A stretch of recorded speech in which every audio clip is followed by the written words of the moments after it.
Welcome to my channel easy learning accounts. आज की इस वीडियो में हम एक न्यूमेरिकल करेंगे बेस्ड ऑन जनरल एंट्रीज, जिसके ट्रांजैक्शंस उससे बेस्ड मैंने अपनी लास्ट वीडियो नंबर 27 में आपको बताया था। हमने कुछ ट्रांजैक्शंस किए थे जो हमारे बेसिकली में according to me is the exception entries of purchase, because basically purchase को हम डेबिट साइड दिखाते हैं according to the nominal rule, लेकिन इसमें एक्चुअल में कोई भी परचेज या कोई भी गुड्स सोल्ड नहीं हुआ था, तो हमने उसको क्रेडिट में दिखाया था क्योंकि हमने कुछ एक्सपेंसेस किए थे और वहां पर गुड्स का यूज किया था। फॉर एग्जांपल चैरिटी में दे दिया, हमने सैंपल को दे दिया, क्या चीज दे दी? गुड्स। तो उससे बेस्ड जो मैंने आपको ट्रांजैक्शन सिखाए थे, स्पेशल एंट्रीज बताई थी, उसी से बेस्ड हम एक न्यूमेरिकल करेंगे और सीखेंगे कि उनको न्यूमेरिकली जनरल में कैसे हम एंटर करते हैं। मैंने एक क्वेश्चन बोर्ड पे लिखा हुआ है, एक एक करके उसको रीड करते जाएंगे और जनरल में उसको फिट करते जाएंगे। पहली एंट्री देख लेते हैं, मे 1 2020, मैंने यहाँ पर लिखा 2020 और यहाँ लिख दिया मे 1।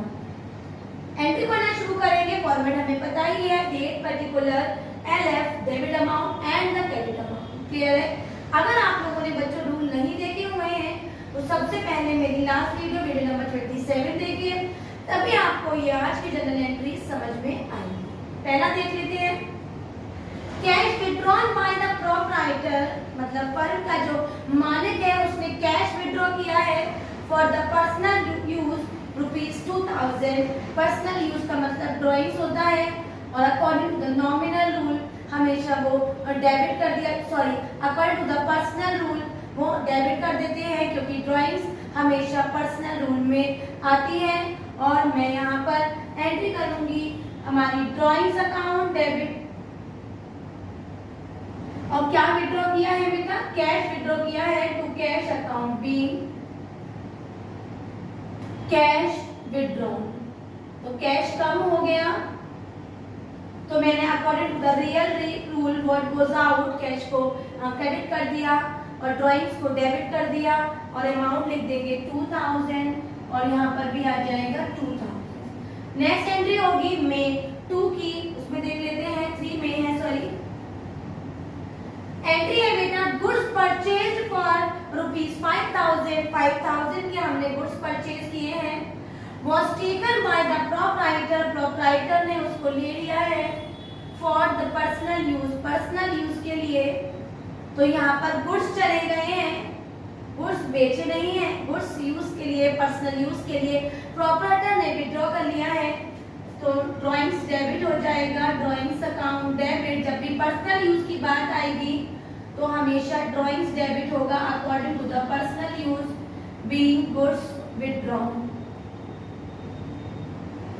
और कितने गुड्स विड्रॉन किए हैं बेटा हमने? 5000, तो यहाँ पर आ जाएगा 5000 और यहाँ पर भी हो जाएगा 5000। नेक्स्ट एंट्री करेंगे, नेक्स्ट एंट्री मे 5 की है, मैंने यहाँ पर मे 5 लिख लिया।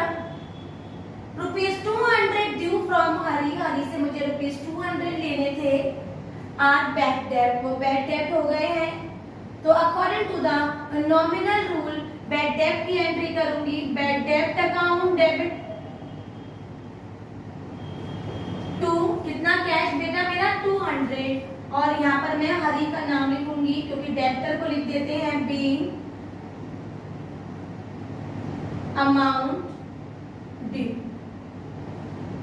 कितना ड्यू है? ₹200 एंड 200। नेक्स्ट एंट्री देख लेते हैं, ड्यू में याद रखिएगा हमेशा बैड डेट डेबिट होगा according to the nominal rule और डेब्टर्स हमारे क्रेडिट साइड आ जाएंगे। यहाँ पर डेब्टर हरी है तो मैंने हरी को लिख दिया है। आगे देखते हैं, बहुत इंपॉर्टेंट एंट्री है, ध्यान से देखिएगा।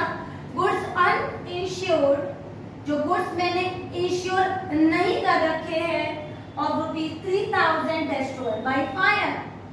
तो गुड्स हमारे बिके नहीं है लेकिन केवल हमारे खराब हो गए हैं, लॉस हो गया है, जल गए हैं, लॉस बाय फायर हो गया है, तो एंट्री करेंगे loss by fire account debit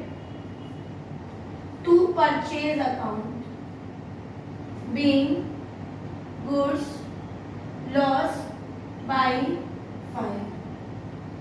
कितने गुड्स हैं बेटा जो हमारे अनइंश्योर्ड थे? 3000 और 3000, इनका एडिशन करेंगे, टोटल लिखेंगे और सीएफ करके छोड़ देंगे। ये बात मैं आपको पहले ही बता चुकी हूँ तो यहाँ रिपीट नहीं करूंगी। जो अमाउंट आएगा उसको नेक्स्ट पेज पे हम लिखेंगे टोटल, ब्रॉड फॉरवर्ड बीएफ करके छोड़ेंगे और वो सेम अमाउंट को हम यहाँ लिखेंगे और ट्रांजैक्शन फर्दर करना कंटिन्यू कर देंगे जैसे मैं कर रही हूँ आगे की ट्रांजैक्शन। क्लियर है? नेक्स्ट ट्रांजैक्शन रीड कर लेते हैं। अगेन हमारा गुड्स डिस्ट्रॉयड हो गया है, लेकिन बेटा goods costing 1000 destroyed by fire and insurance company accepted the claim 800 and cheque was received. इसमें 800 रुपए का इंश्योरेंस कंपनी ने इंश्योरेंस क्लेम रिसीव कर लिया है, तो इसका मतलब 200 का नहीं किया होगा। इसमें 3 एंट्री होंगी, ध्यान से देखिएगा।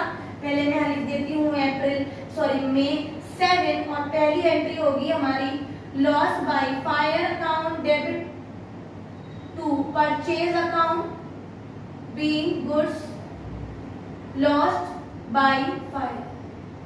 गुड्स तो बेटा जो हमारे लॉस हुए थे वो 1000 के थे।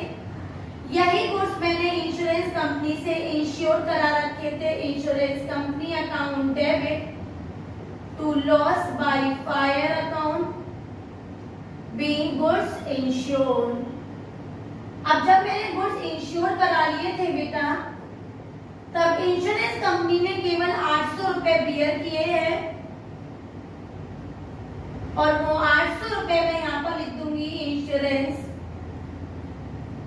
जो मुझे रिसीव हुए हैं, और जो रिसीव नहीं हुए हैं वो मैं बियर करूंगी, तो P&L से दिखाएंगे to insurance company being a part of amount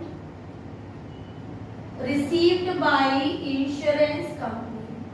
insurance company से हमने 1000 का इंश्योरेंस कराया, इंश्योरेंस कंपनी ने हमें 800 का पेमेंट दिया, इसका मतलब 200 का लॉस हमने बियर किया, तो loss according to the nominal rule मैं डेबिट में दिखा दूंगी एंड बैंक अकाउंट क्योंकि पैसा रिसीव हुआ है तो according to the personal rule bank account को मैं डेबिट कर दूंगी and insurance company is the giver, तो according to the again personal rule मैं उसको क्रेडिट कर दूंगी और इस तरह से हमारी ये एंट्री भी हो जाएगी। नेक्स्ट एंट्री देख लेते हैं, हमारी 10 की एंट्री है house hold furniture was sold. मैंने अपने घर का कुछ फर्नीचर बेच दिया और उसको बिजनेस में इन्वेस्ट कर दिया। तो बच्चे जब भी कोई चीज हम बिजनेस में इन्वेस्ट करेंगे तो एंट्री हो जाएगी हमारी cash account debit to capital account. तो बिजनेस में इन्वेस्ट करने की एक ही एंट्री होती है being amount invested in business.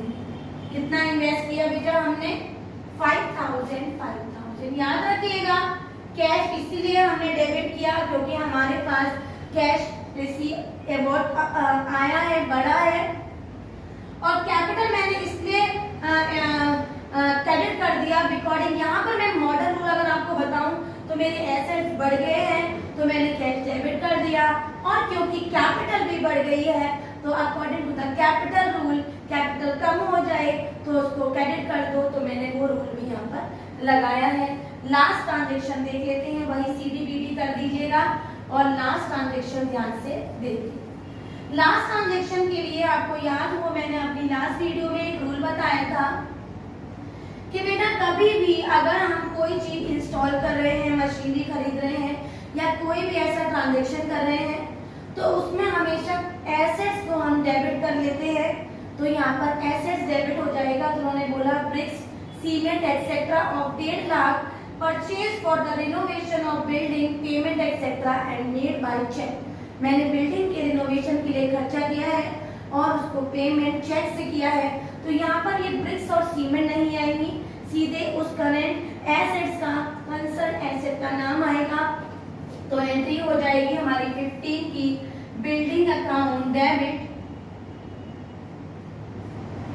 और यहाँ हो जाएगा क्योंकि पेमेंट चेक से दिया है to bank account being bricks public cement purchase, और यहाँ पर अमाउंट लिख देंगे हम 1.5 लाख, और यहाँ पर भी आ जाएगा हमारा 1.5 लाख। इस तरह से इसकी टोटलिंग करेंगे और जर्नल एंट्री फिनिश करेंगे।